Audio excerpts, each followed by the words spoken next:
Hey guys, I just replaced the plug on my DC25 Animal Dyson vacuum cleaner, and that fixed my problem. Just want to tell you kind of what I did to troubleshoot this and how you can determine if that's your issue or not. Just to get to this point, there are 3 screws in the back that you have to remove, and then remove this covering off the front. There's another video that's really good. It shows you how to do that, and I followed that guy's video, but he just talked about replacing these switches, which I did. I ordered from Amazon, got them in a couple of days. They were about $6-7 a piece. Replace those. It's a good idea to take a picture before you remove these wires if you're not replacing them immediately, but that didn't fix my problem. So pulled out the old multimeter, which I should have done to start with.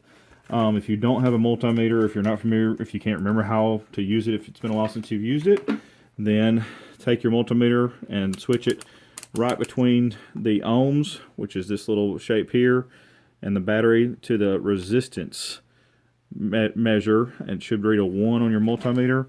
What that does is just tells you if you have a connection in a circuit or not. So just for instance, you can kind of look down here at the multimeter and see what it looks like. If there is a connection, you'll get some feedback. So I'll touch both sides of this switch, and you'll hear that squeaking, hear that noise. Most multimeters will make a noise, and you'll see some numbers there, and that just tells you that you have a complete circuit. And so that's what you want. And so notice with that switch off, I get nothing. So hence the off switch. Okay, so that's what you can do to test this. And so the way I determined that my plug was bad, I put switches in and that told me, but I could do that just with my switch that before buying one. Pull that out, test your switch. It pushed in is the on position, so test both sides. And if it gives you some feedback, it's not the switch. The switch is fine.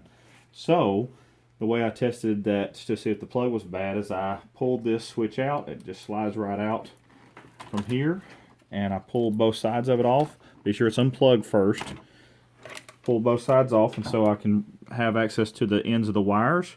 I took one side of my multimeter, it doesn't matter which, and touched it to one prong of my plug, and the other one I went inside here and touched. If you don't get anything, then your multimeter is bad. If you get something on one side, then, or not your multimeter, I'm sorry, then your plug is bad, okay, if you don't get it on both sides.